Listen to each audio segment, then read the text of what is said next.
Welcome back to the cryptoworld channel, everyone. My name is Josh, and right now we are seeing millions of dollars enter into new short positions while the Bitcoin price is still playing out this bullish divergence. This means we are possibly in the early stages of the short squeeze that I have been talking about on the channel recently, and so I will be talking about all of that and more in this video, so definitely stick around to the end of the video so that you do not miss out on any of this important information. And just before we get into it, you might as well leave a like down below, and if you are new to the channel, be sure to subscribe with notifications turned on so that you're not missing out on any of these updates that I post every single day. But with all of that out of the way, let's get straight to what this video is about. It's right here on the Bitcoin US dollar chart on the daily time frame, and of course we have the Fibonacci levels here on the logarithmic settings. For anyone that watched yesterday's Bitcoin update video, you would already know about this chart, but basically we've seen a perfect bounce from the exact golden pocket level. And for any beginners out there, the golden pocket is the most important Fibonacci level, and the reason why it's the most important is because that is the Fibonacci level that we most commonly see the Bitcoin price turn around at and see trend reversals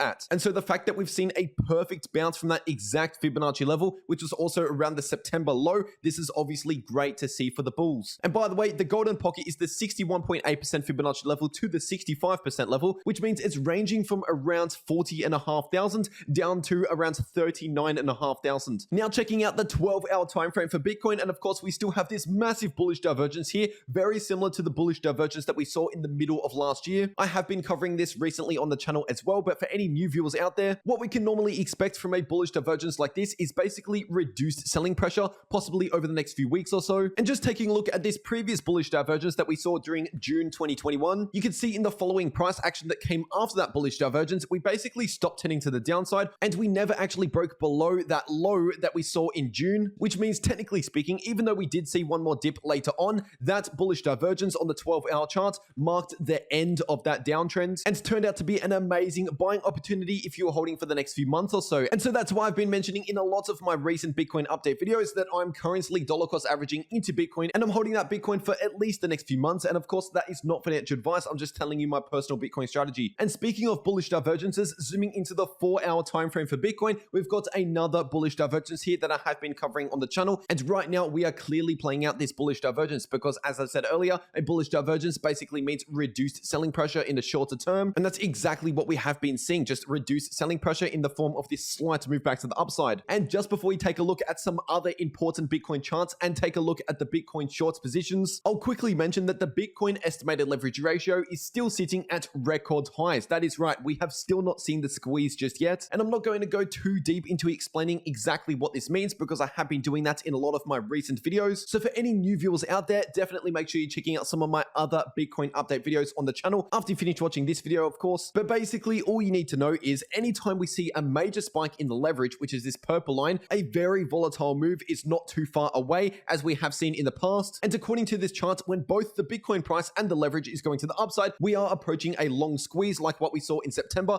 and that is a bearish signal. But then the opposite to that is obviously if the Bitcoin price is going to the downside while the leverage is building. And when we're seeing that happening, that means we're approaching a short squeeze as we saw in July. And right now, we're simply seeing the same build up as what we saw back in July, which means if you're going off this alone, a short squeeze is probably not too far away. And as far as when that actually happens, that will finally happen when this leverage gets flushed out of the market. So when this purple line comes back to the downside, which will happen eventually, but it's a good thing for us that we do not need to solely rely on this chart to potentially predict a short squeeze. We can also look at some other charts, for example, the Bitcoin short positions over on the Bitfinex exchange on the 4-hour time frame. And as you can see here, the short positions have been constantly increasing, which means more and more people are getting more and more bearish on the Bitcoin price and actually betting an increasing amount of money on the Bitcoin price going to the downside. And this is exactly what we need for a short squeeze to play out. We need a lot of short positions that are currently active, and that's exactly what we're seeing right now. And in contrast, these are the Bitcoin long positions on the same exchange and on the same time frame. So you can see here that obviously a lot of money is flowing out of long positions as more and more people are flipping much more bearish right now, and all of that money is flowing into short positions. And we can back all of that up by looking at the Bitcoin funding rates across all of these exchanges, and right now the majority of funding rates are in negative territory, showing us that more and more people are trying to short Bitcoin right now. And this is just another ingredient that we need to see for a possible short squeeze to play out. And for any of you that were watching the channel back in July, these are all of the same things that I was talking about back then. And just to show you on the Bitcoin chart here on the 12-hour time frame, the last time I was talking about a short squeeze, that was right here around 2 days before we saw a massive short squeeze. You can even go back on the channel and take a look. The videos are still there. And speaking of Bitcoin repeating what we saw back in July, we also have this massive fractal right now on the daily time frame for Bitcoin. Basically, what we have here is a pattern that resembles a head and shoulders pattern, but of course, we haven't really completed that head and shoulders pattern. And the majority of the people in the market recently have been panicking about this head and shoulders pattern because technically it is a bearish pattern. But we also saw the exact same thing happen back in June and July. We also saw the same things in the RSI on the daily time frame. And so basically, for as long as we can hold above that September low, which is this line just here, coming in at around 39,500, which we have been doing recently, then honestly, I am very bullish on Bitcoin for the next few months at least, because you can see what came next after we saw that July low. We basically saw a lot of bullish price action heading into August and also more bullish price action in October. Now, obviously, we're not going to see the exact same thing play out. There's going to be some differences between this and what we saw last time. So it is important to realize that when I'm comparing the current price action to what we saw back here, I am not saying we're going to see the exact same thing play out. I'm just simply comparing this previous price action to what we're seeing right now to give you an idea of at least what's possible for Bitcoin moving forward. And this is just another reason among all of the other reasons that I've explained in this video why I am bullish on Bitcoin over the next 1 to 2 months or so. And if that wasn't enough, looking at the Bitcoin Fear and Greed Index, right now we are still sitting in extreme fear for yet another day. And if you're taking a look at this chart right here, this is the Bitcoin price on the daily time frame dating all the way back from 2018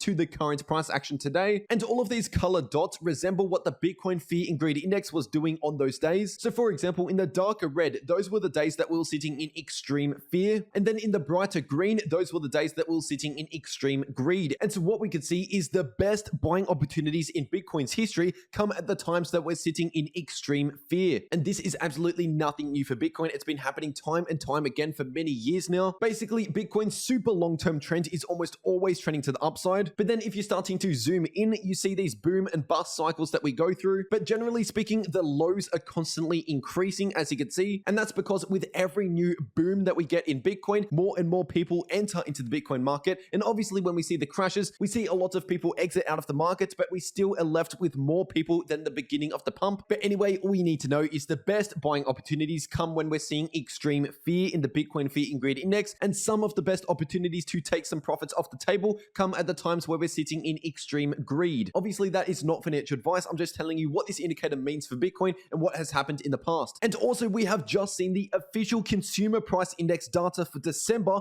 get released right now. And with the release of that data, that has now updated the official inflation rate of the US dollar to 7%. We were talking about this yesterday on the channel. If you watched yesterday's video, you would already know about this, because in yesterday's video, we were talking about how this is most likely going to be either at 7% or 7.1% according to these forecasts. And so now having the official inflation rate at 7%, this is what we were expecting once again. And so honestly, I don't expect too much volatility caused to this. If there is volatility, it's most likely caused by something else, because the market was already pricing in something like a 7% inflation due to these forecasts. And now that we're officially at that 7% inflation, it's basically what we were expecting anyway. But with that being said, obviously a 7% inflation is very far off the Fed's targeted 2% inflation. And in fact, this is the highest official inflation rate of the US dollar in 4 decades. And so because of this high inflation, we already know that the Fed is going to be raising interest rates this year. Now, as far as we know so far, it's not going to be a massive raise in the interest rates, as in it's still going to be below 1%. But when interest rates are raised, that should have a cool-off effect on inflation. But for now, while we are seeing this very high inflation, the highest inflation that we've seen in 40 years once again, what this basically means is that you have to be making at least a 7% return on your money per year just in order to maintain your savings, in order to maintain your purchasing power. So basically, the ones that are saving money in a bank account right now are actually losing money. So apart from the fact that we will be seeing some rising interest rates later this year, having high inflation figures right now, it's actually bullish for almost all assets out there, because this is basically devaluing the US dollar. And if you want to get information like this in real time, make sure you follow me over on my Twitter, because I did tweet out this update tweet in a matter of minutes after this news broke. So once again, make sure you follow me over on my Twitter, and the link to my Twitter is in the description down below